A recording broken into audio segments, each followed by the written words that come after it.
Born Archibald Lee Wright, the son of Thomas Wright, a former laborer and drifter, and Lorena Wright, he always insisted that he was born in 1916 in Collinsville, Illinois, but his mother told reporters that he was actually born in 1913, Bennett, Mississippi. His father abandoned the family when Archie was an infant. Unable to provide for him and his older sister, his mother gave them to the care of an uncle and aunt, Cleveland and Willie Pearl Moore, who lived in St. Louis. Archie later explained why he was given their surname. It was less questions to be called Moore.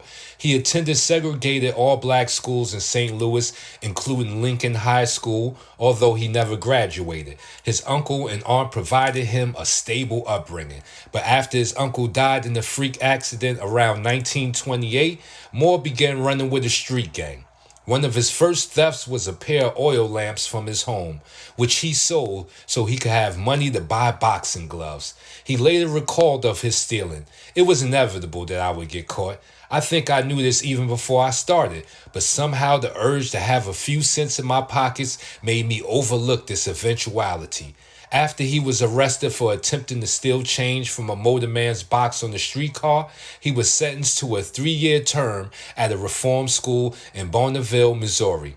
He was released early from the school for good behavior after serving 22 months. Around 1933, Moore joined the Civilian Conservation Corps, working for the Forestry Division at a camp in Poplar Bluff, Missouri. Determined to become a boxer, he decided to make his work at the camp a form of training. He later recalled that the other boys constantly kidded him about one daily exercise, standing upright in the bed of the truck as it drove along primitive forest roads, waiting until the last possible moment before ducking or weaving away from the tree branches. That's a good training method. I may need that. The captain of the camp permitted him to organize a boxing team which competed in Golden Glove tournaments in southern Missouri and Illinois. Many of his fights occurred in racially charged atmospheres. He later described one of them against a white boxer named Billy Richardson in Poplar Bluff. I knocked him down with a volley of head punches about 1 minute into the round one. His brother was the referee. He was furious at me and told me to keep my punches up. Since I've been hitting Bill in the head, I would have missed them altogether if I threw my punches any higher, but the referee said I had fouled him. I got steamed at this and offered to fight the referee too. I resolved not to hit Bill any place but the head. In the second round, I dropped him with a left hook that spun his head like a top. I heard the man at ringside say, "For 2 cents, I'd shoot that ninja." Moore had 4 fights in 1941, which he went 2-1-1 with the draw against Eddie Booker. By then, however, he suffered through several stomach ulcers and the resultant operations and had announced his retirement from boxing. His retirement was brief. By 1942, he was back in the ring. He won his first 6 bouts that year, including a second-round knockout of Hogue in a rematch and a 10-round decision over Jack Chase. He met Booker in the rematch and reached the same conclusion as their first meeting had, another 10-round draw. In 1943, Moore fought 7 bouts, winning 5 and losing 2. He won and then lost the California State middleweight title against Chase, both by 15-round decisions, and beat Chase again in the last bout of that year in a 10-round decision. He also lost the decision to Aaron Wade that year. In 1944, he had 9 bouts, going 7-2. His last bout that year marked his debut on the Atlantic coast, and the level of his opposition began to improve. He beat Jimmy Hayden by a knockout in 5, lost to future Hall of Famer Charlie Burley by decision, and to Booker by a knockout in 8.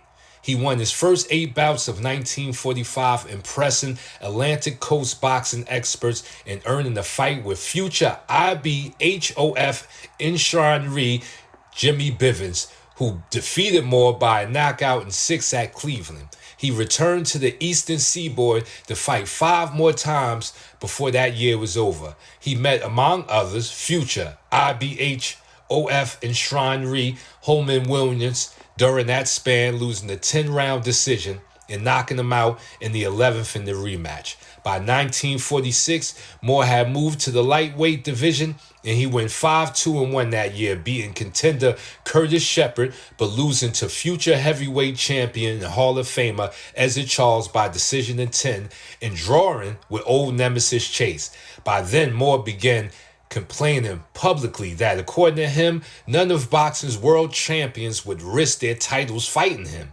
1947 was essentially a year of rematches for Moore. He went 7-1 that year, his one loss being to Charles. He beat Chase by a knockout in 9, Shepard by a decision in 10, and Bivens by a knockout in 9. He also defeated Burt Liddell on a decision in 10. He fought a solid 14 fights in 1948, losing again to Charles by a knockout in 9, losing to Leonard Morrow by a knockout in the first, to Henry Hall by a decision in 10, and to Lloyd Gibson by disqualification in 4.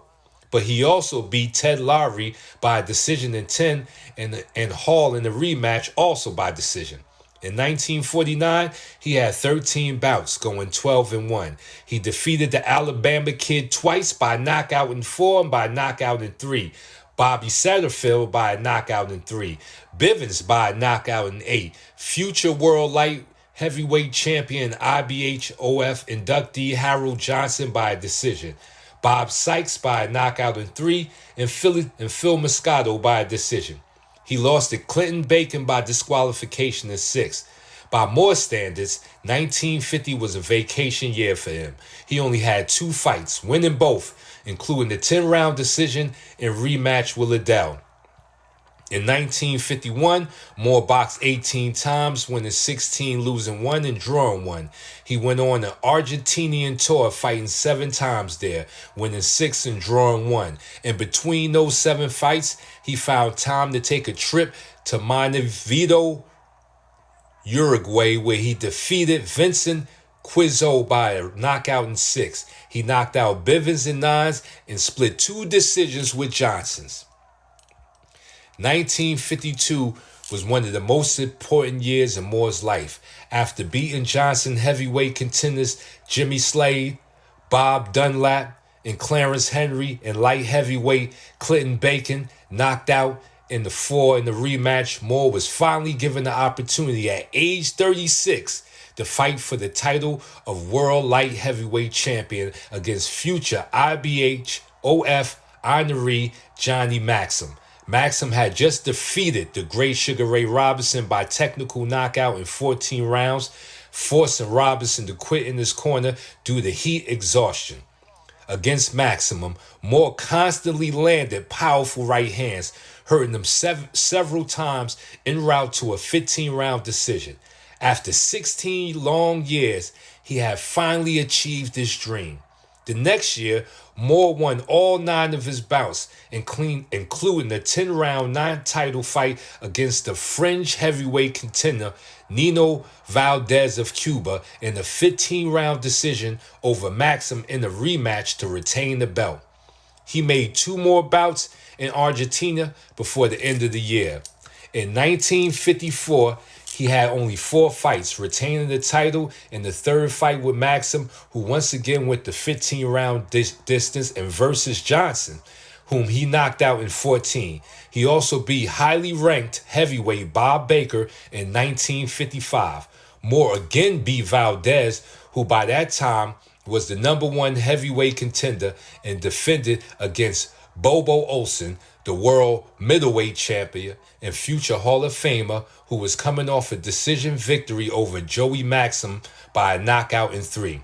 The Mongoose received 2 cracks at the heavyweight championship of the world on September 21st, 1955. Moore faced future Hall of Famer Rocky Marciano at New York's Yankee Stadium. It was in this fight Archie came closest to wearing the belt. A Moore surprise right hand in the 2nd round sent Marciano down for the 2nd and final time in his career, setting the stage for a legendary battle, but also creating controversy as far as a shared memory. In subsequent years, Moore made much of referee Harry Kessler's handling of the pivotal moment, a half-decade on in Archie's autobiography, The Archie Moore Story, 1960. He described in detail the referee. Though Rocky rose at 2, counting a superfluous mandatory 8 count, Kessler went on 3, 4.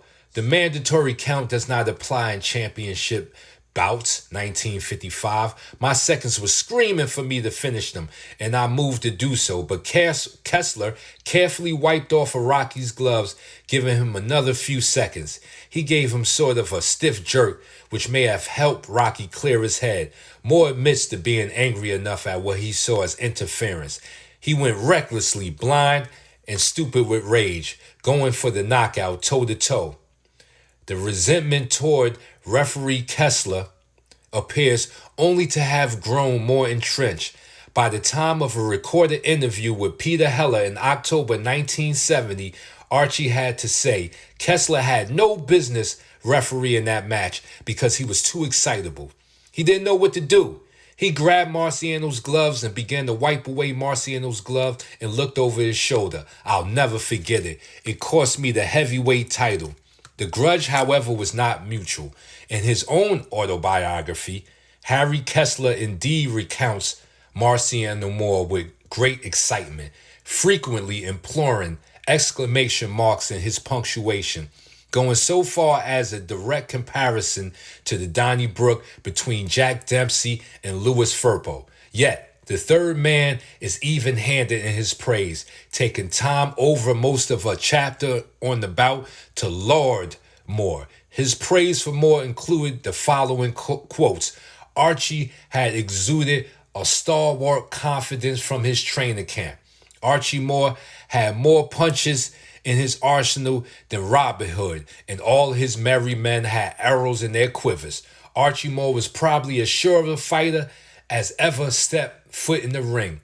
No one ever questioned Archie Moore's courage.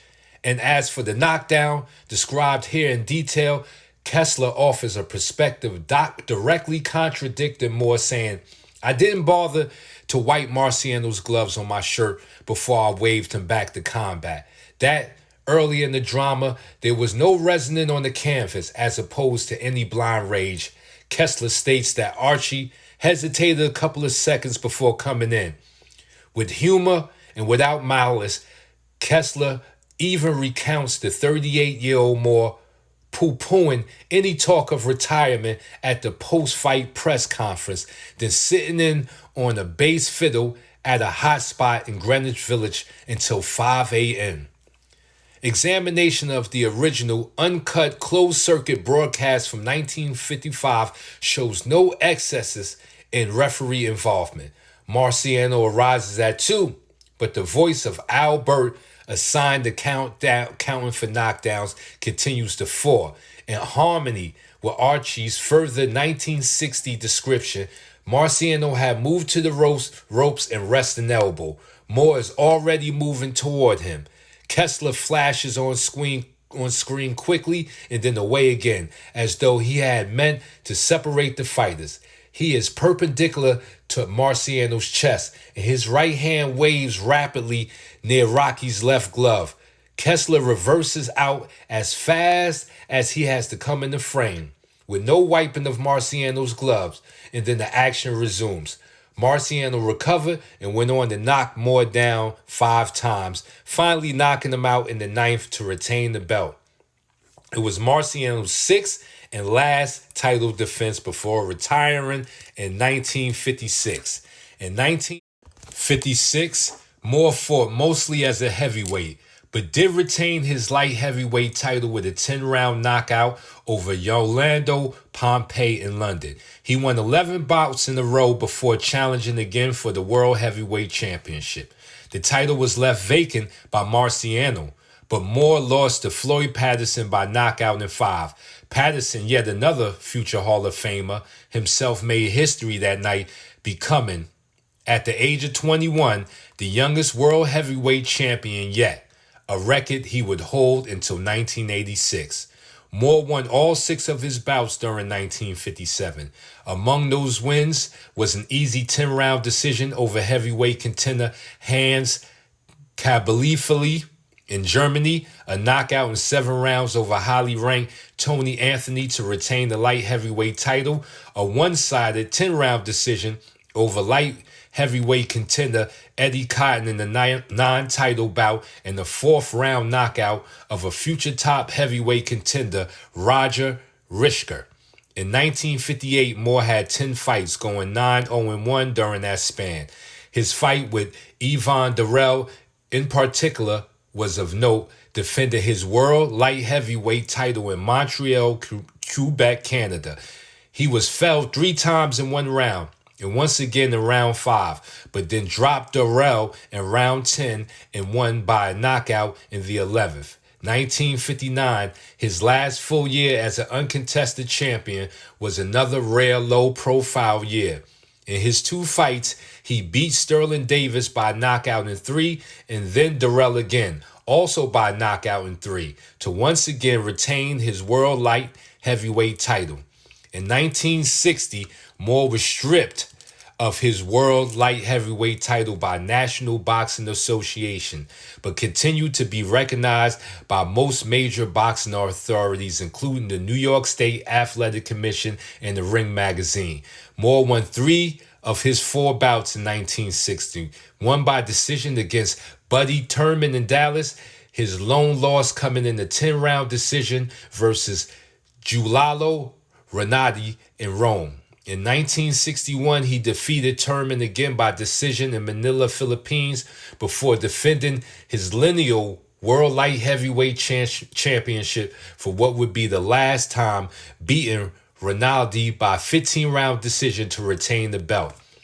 In his last fight that year, he once again ventured into the heavyweights and met Peter Rackheimer, a man who had made history early in his career by becoming the first man ever to challenge for a world title in his first professional bout when he lost to Patterson by knockout in 6. Moore beat Rackheimer by knockout in 9. In 1962, the remaining boxing commissions that had continued to back Moore as the world light heavyweight champion withdrew their recognition. He campaigned exclusively as a heavyweight from then on and beat Alejandro Lavarante by knockout in 10 and Howard King by knockout in 1 round in Tijuana. He then drew against future world heavyweight champion Willie Pastrana in a 10-round heavyweight contest. On the posters advertising the fight, Moore was billed as the world light heavyweight champion. The bout took place in California, which not yet withdrawn recognition from Moore at the time the Moore-Pastrana fight was signed. By the time the bout took place, the California Commission, like New York, Massachusetts, the EBU, and Ring magazine, had recognized Harold Johnson, who had beaten Doug Jones 16 days earlier, as the new light heavyweight champion. Johnson had reigned as the NBA champion since February 7th, 1961. Then in his last fight of note, Moore faced a young heavyweight out of Louisville named Cassius Clay. Moore had been Clay's trainer for a time, but Clay became dissatisfied and left Moore because of Moore's attempts to change his style and insistence that Clay do dishes and help clean gym floors.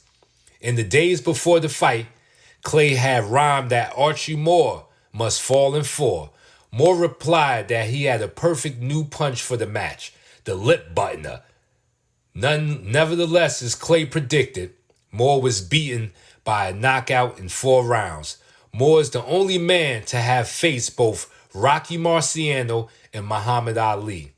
After one fight in 1963, a 3rd-round knockout win over Mike DeBaz in Phoenix, Moore announced his retirement from boxing for good. Archie Moore, a true 52 block forefather.